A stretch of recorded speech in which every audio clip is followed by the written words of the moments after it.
This is Ecclesiastes 8, verse 11. Because sentence against an evil work is not executed speedily, therefore the heart of the sons of men is fully set in them to do evil.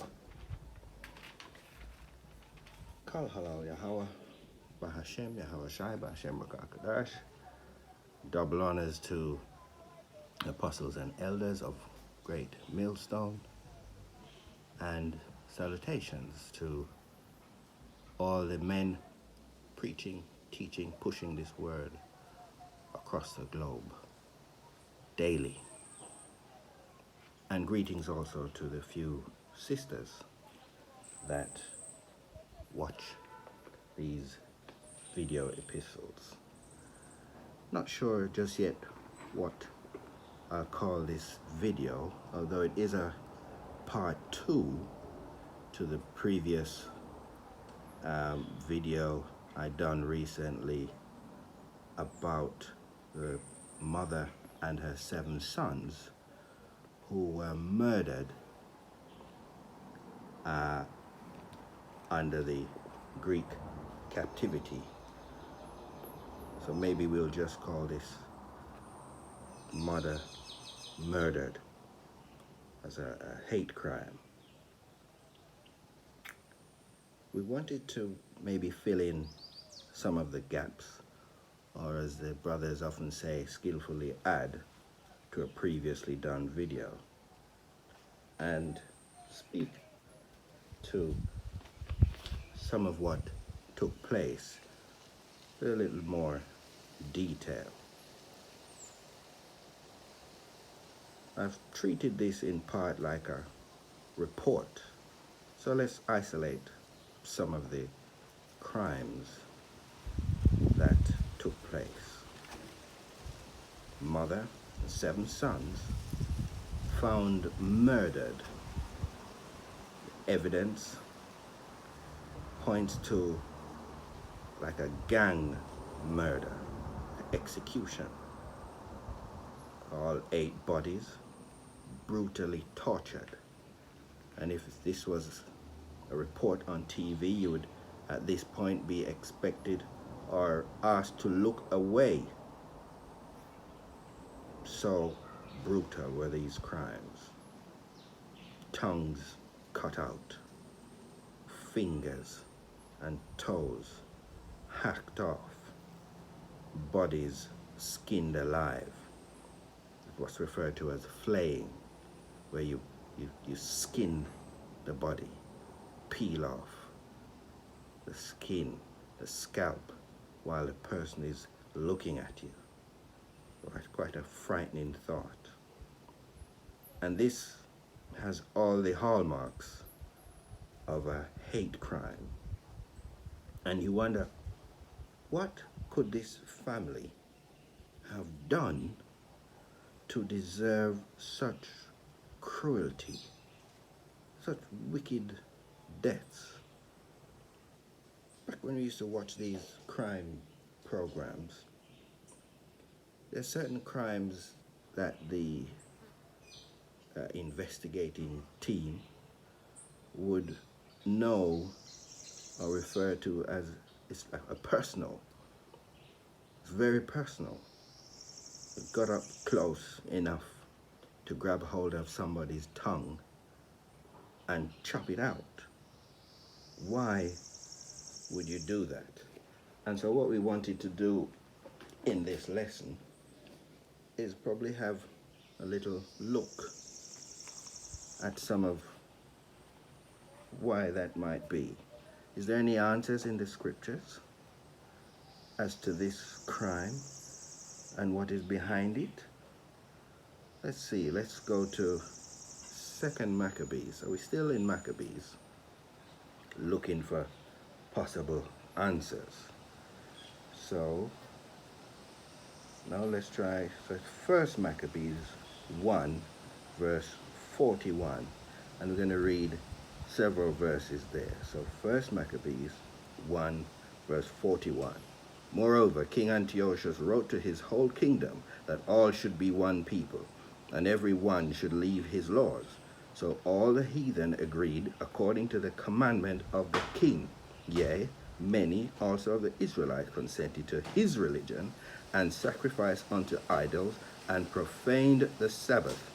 For the king had sent letters by messengers unto Jerusalem and the cities of Judah, that they should follow the strange laws of the land, and forbid burnt offerings, and sacrifice, and drink offerings in the temple, and that they should profane the Sabbaths and festival days, and pollute the sanctuary and holy people, set up altars and groves and chapels of idols, and sacrifice swine's flesh and unclean beasts. That they, this is verse 48, that they should also leave their children uncircumcised, and make their souls abominable with all manner of uncleanness and profanation, to the end that they might forget the law. This is their laws, Hebrew Israelite laws, the Bible, so you understand. Change all the ordinances, and whosoever would not do according to the commandment of the king, he said he should die. It could keep going. 51. In the selfsame manner wrote he to his whole kingdom, and appointed overseers over all the people, commanding the cities of Judah to sacrifice, city by city. Then many of the people were gathered unto them, to wit, every one that forsook the law. And so they committed evils in the land, and drove the Israelites into secret places, even wheresoever they could flee for succor. Now the 15th day of the month of Caslu, in the 145th year, they set up the abomination of desolation upon the altar, and builded idol altars throughout the cities of Judah on every side, and burnt incense at the doors of their houses and in the streets. And when they had rent in pieces the books of the law, that is the Bible, which they found, they burnt them with fire. Who is the they? These are the agents of the state. We'll say some more about that in a while. And wheresoever, verse 57, wheresoever was found with any the book of the law testament, or if any consented to the law, the king's commandment was that they should put him to death. Thus did they by their authority unto the Israelites every month, so as many as were found in the cities. Now the 25th day of the month, they did sacrifice upon the idol altar, which was upon the altar of the Most High. Verse 60, at which time, according to the commandment, they put to death certain women that had caused their children to be circumcised. And listen to this. And they hanged the infants about their necks, and rifled their houses, and slew them that had circumcised them. Howbeit, many in Israel were fully resolved and confirmed in themselves not to eat any unclean thing. Wherefore they chose rather to die, that they may not be defiled with meats. This is meats offered to idols, and that they might not profane the holy covenant. So then they died. Verse 64, and there was very great wrath upon Israel.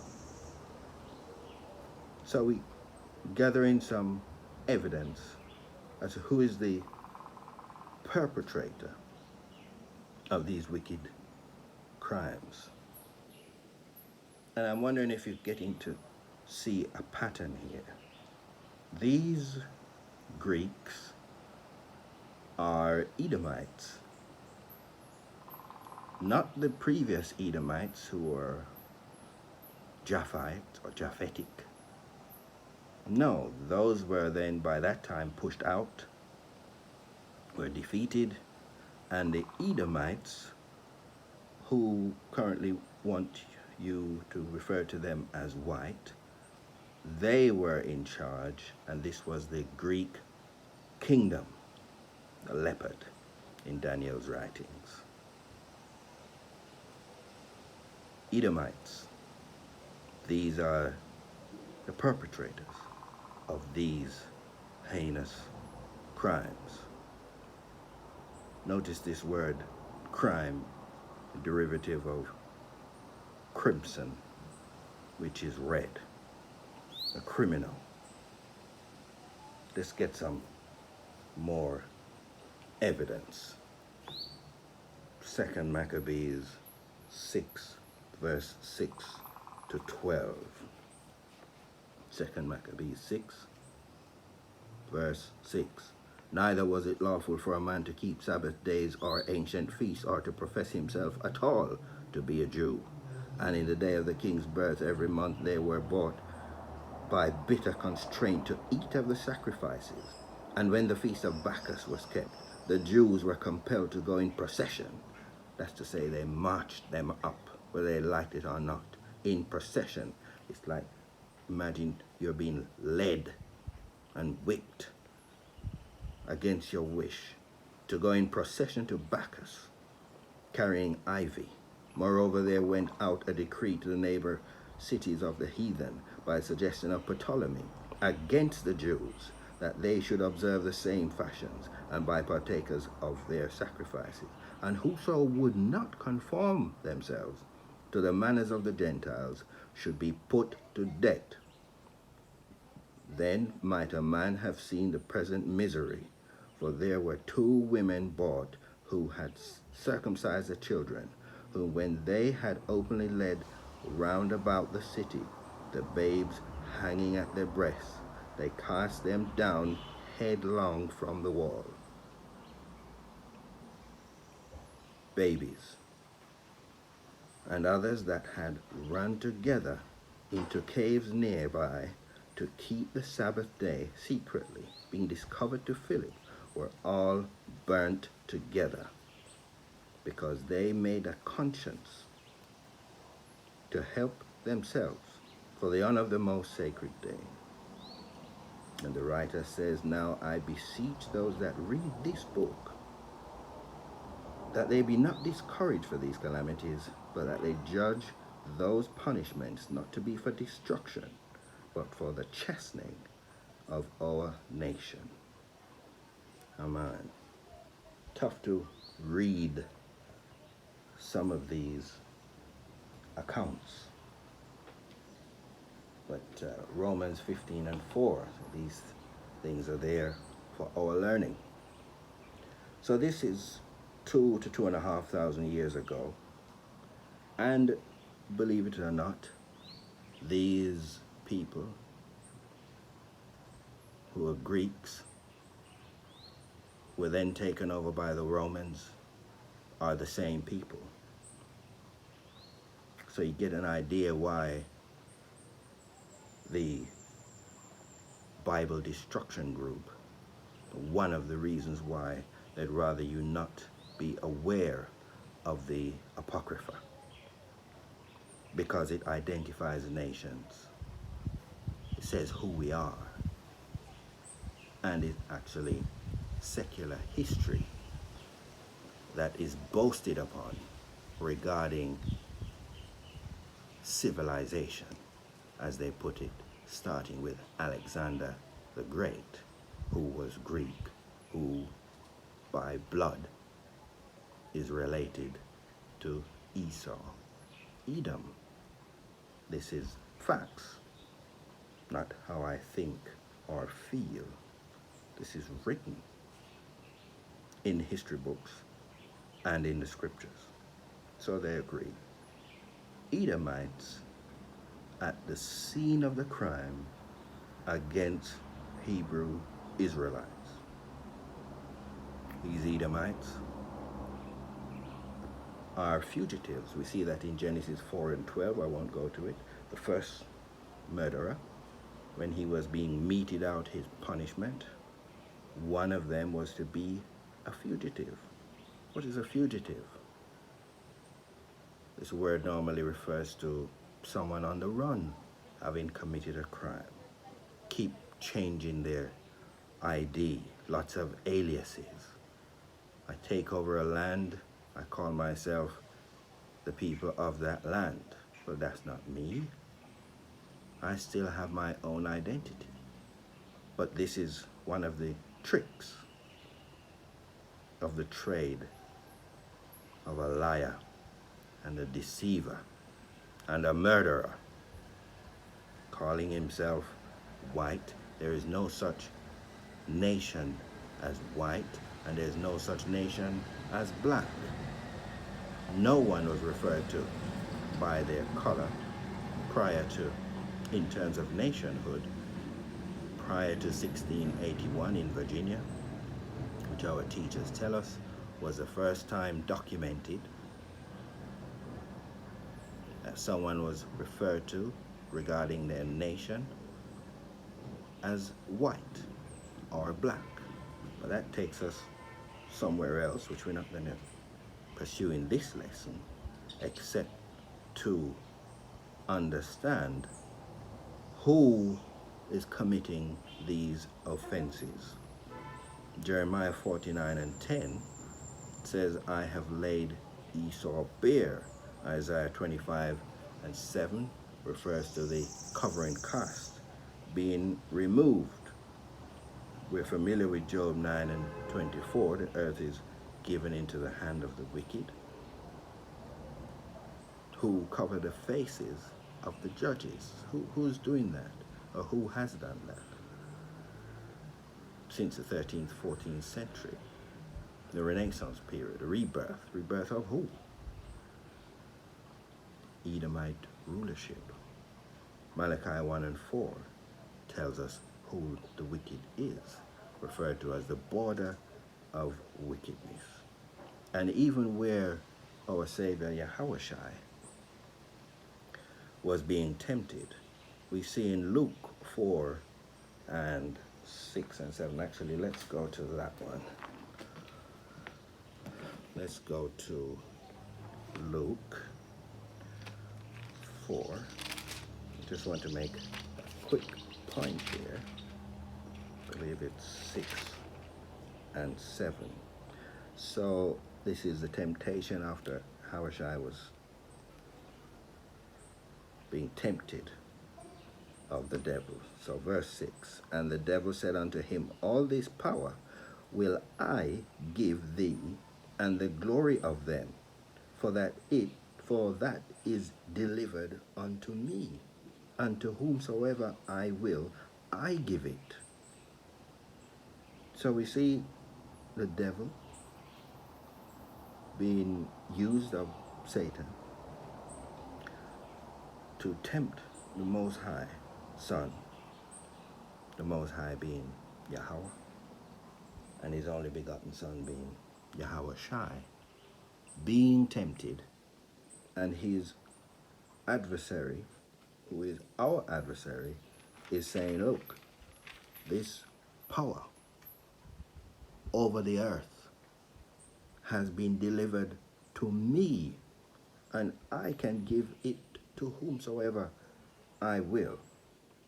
But all you have to do is worship me. So verse 7 said, if thou therefore wilt worship me, all shall be thine. So we see a repeat in the scriptures over and over of this kingdom, this person, the perpetrators of these heinous crimes, wanting to replace the Most High. All you have to do to share in some of my riches is discard who you are, discard your laws, statutes, and commandments, discard your faith to join with me. And by the way, if you don't, we see the result of these wickedness that can take place. So I guess this lesson has been to have another look and to remind myself and brothers, a few sisters that listen, that we are in perilous times and that there's nothing new under the sun, and that the same people who were in rulership under the Greeks are actually Edomites. The Greco-Romans, the Romans who then took over the power seat, are of the same lineage. Those are Edomites. And whether we recognize it or not, because we no longer have physical chains around our necks and ankles, we are still suffering the punishments detailed in Deuteronomy 28, verse 15 to 68. So this man is now coming to the end of his rulership. All these rulerships over the last documented time here, around about 6,500 years, have been, apart from a brief period with King Solomon, partially with King David, 40 years with King Solomon, all the rest, all the kingdoms have been under heathen rulership. And this is the last one. It's coming to an end. And Revelation 12 and 12, maybe we'll get that to finish. Revelation 12 and 12. I won't quote it. We know he's coming down with great wrath. Therefore rejoice, ye heavens, and ye shall dwell in them. And ye that dwell in them, woe to the inhabitants of the earth and of the sea. For the devil is come down unto you, having great wrath. Why is he coming down with so much wrath, different than before? Because he knoweth that he hath but a short time. So I encourage brothers, as some say, to have our necks on a swivel, because everything is about to be thrown at the Hebrew Israelites. We see all matters set in motion to come at those who are not in compliance with the rules that are set. And if in any way you do not agree, then you are an instant target, and the perpetual hatred between the righteous and the wicked, which has been set in the earth, is about to play itself out to a dramatic conclusion. So this has been part 2 to the previous lesson, Murdered Mother and Her 7 Sons. Shalom until the next one.